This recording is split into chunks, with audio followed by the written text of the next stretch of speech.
Let's start here at number 1. This is going to review some of what we just talked about. To optimize fat burning in the body, blood sugar must be maintained at normal, stable levels. We talked about that. High or low blood sugar inhibits the body's ability to metabolize body fat. Everybody with us? All right. Number 2, fat cells are burned within muscle cells. Muscle burns fat, right? The more muscle you have, the greater your fat burning capacity. The less muscle you have, the more difficulty you have burning fat. All right? Number 3, excessive production of the hormone insulin is your greatest enemy in your quest to burn fat. Insulin not only causes your body to store more fat, it also prevents you from burning stored body fat. Now listen, a quick note on insulin. Insulin is essential for life. It does lots of important things in your body. So you don't ever want to, I mean, last time I taught this class, somebody said, how can I have my pancreas removed so that I won't make any more insulin? Insulin is required for lots of things. It is what enables your body to convert food into available forms of energy. We just don't want to overproduce it. When we overproduce it, it's what makes us fat. Okay? But when it's produced at normal levels, you have to have it. It's a good thing. Number 4, food deprivation, going without eating, results in low blood sugar. Low blood sugar causes the body to activate its anti-starvation mechanisms, which include slower metabolism and increased insulin production. Number 5, when deprived of food, the body satisfies its caloric needs by feeding on its own muscle tissue. This is called muscle catabolism, or being in a catabolic state. When you were doing this, you were burning up. This is the worst thing you can possibly do if you are trying to get healthier is to eat up your own muscle. It is the worst thing you can do. If that's what you're doing when you're in the gym, you should stay home. It's the worst thing you can do. Number 6, to prevent low blood sugar, meals must be consumed every 3.5 to 4 hours. We just mentioned that. With stable, regulated blood sugar, insulin production is minimized. The body can access and burn body fat. That is our goal. That's what we're trying to achieve. Number 7, high sugar foods, which include not only the obvious ones, candy, ice cream, sodas, but also fruit and fruit juice, which we mentioned. Thank you, Adela. These things trigger rapid elevation in blood sugar levels, which causes insulin production to surge. We want to avoid that. Number 8, insulin production is minimized. Just wrapping things up here. Eating every 3.5 to 4 hours, and by eliminating, or at least minimizing, simple sugars. This puts the body's metabolism into a full-time fat-burning state. And I mean full-time. You literally will burn fat 24 hours a day when you've achieved this state. Number 9, in a fat-burning state, your body burns fat whether you're walking, talking, eating, or sleeping. The more muscle tissue you have, the faster you burn up body fat. And number 10, a complete meal. Each time you eat, that's going to be a meal. In order for that meal to be complete, we want it to contain these 3 essential elements: lean protein, unrefined complex carbohydrates, and fibrous carbs. Those are vegetables. Okay? Who can give me some examples of lean proteins? Turkey, chicken, fish. What else? No one has mentioned egg whites, and also, of course, protein supplements like protein powders, protein bars, that kind of thing. Okay? Wait, with the protein drinks, if you're putting milk in it, is that defeating the purpose? Yeah, and if you're putting butter in it, that's defeating the purpose too. So what should we be mixing this protein drink with? Water.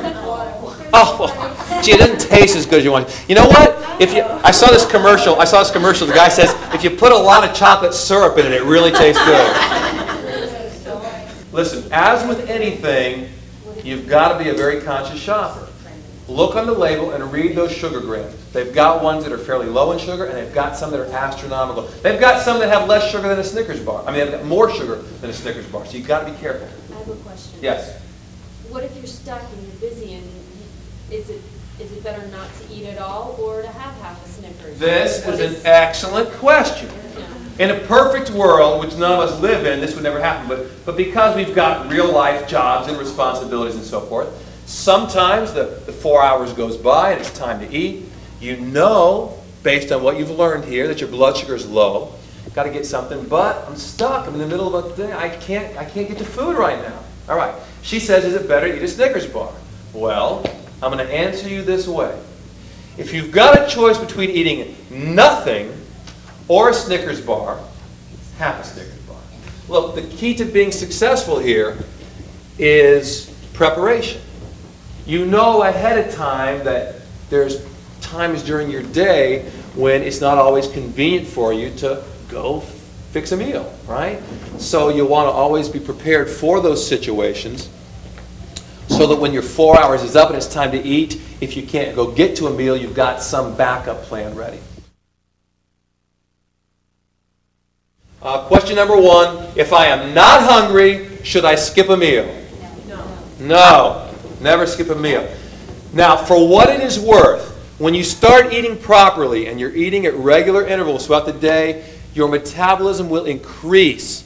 Your appetite will increase. The time is not going to come when you're not hungry because you're going to be hungry a lot. And that's a good sign. People get scared sometimes when they're feeling hungry. They go, oh my God, something's wrong. I'm hungry all the time. No. That's because you've grown to believe that food is your enemy. Food's not your enemy. Food's not the problem. Food's the solution. Proper food. Okay? So you don't skip meals. If it's time to eat and you're not really hungry, eat a small amount. Yes, ma'am? Well, if eating all these meals is so important, why is it after lunch at work everybody gets so sleepy?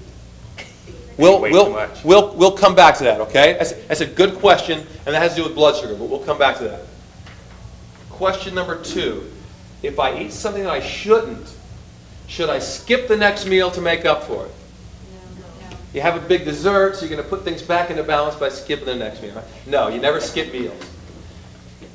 Everybody at one time or another is going to eat something they're not supposed to. It's not the end of life. But as soon as you've done it, it's over. Get right back on track. Number 3, if I eat after 6 p.m., will it all turn to fat? No. There's some hesitation there. No, it won't. Your digestive tract works the same way 24 hours a day, okay? So that's a big myth, and I hear that one a lot. However, I will tell you this much. If you eat a bowl of ice cream in the evening, ice cream is composed of fat and sugar. That's what ice cream is made of. So will that turn to fat? Yes. It's fat and sugar. It's going to turn to fat, okay? Aside from that, eating the healthy foods, no. Your body will assimilate those and use them the way they need to. Number 4, if I exercise without eating, will I burn more fat? No. Of course not. We're going to burn up muscle tissue. If you know that the last meal that you ate was a full, well-sized meal, and then you're hungry 2 hours later, I would recommend probably waiting. But if you ate something that was really small, and it's 2 hours, maybe you should eat a little more. Appetite is your body's way of signaling to you that it needs nutrients. Okay? Think about the common sense involved here. When your body needs oxygen, it tells you to breathe. If you hold your breath, after about, 30 seconds or something, your body's saying, hey, dummy, breathe.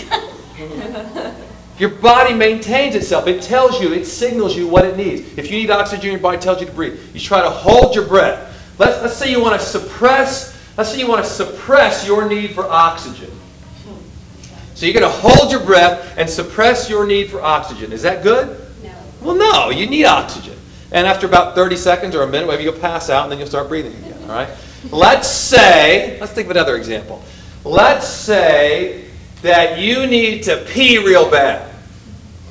You're about to burst, you got to go so bad. If you suppress that need and just keep holding it, is that good? No. Yeah, you burst something. Burst a bladder. Let's say that your body needs sleep. And it's telling you it needs sleep by making you tired and telling you to go to bed. But you decide to suppress that need for sleep and you get in your car and you go driving. Is that good? No, you fall asleep at the wheel and kill yourself. Let's say that you get your hand close to an open flame and your body feels that heat and it's telling you to pull it back, but you suppress that need and you keep pushing your hand closer. Is that good? It's pretty stupid, actually. All right, now, having said all of that, when your body needs nutrition, and it signals to you that it needs nutrition by making you hungry, could it possibly be beneficial to suppress your need for nutrition? No, it's dumb. So when people say, well, I take these pills, it helps me suppress my appetite. Well, to me, that's like somebody saying, I take pills to suppress my need for breathing. It's just dumb. So we don't ever want to suppress your appetite, okay?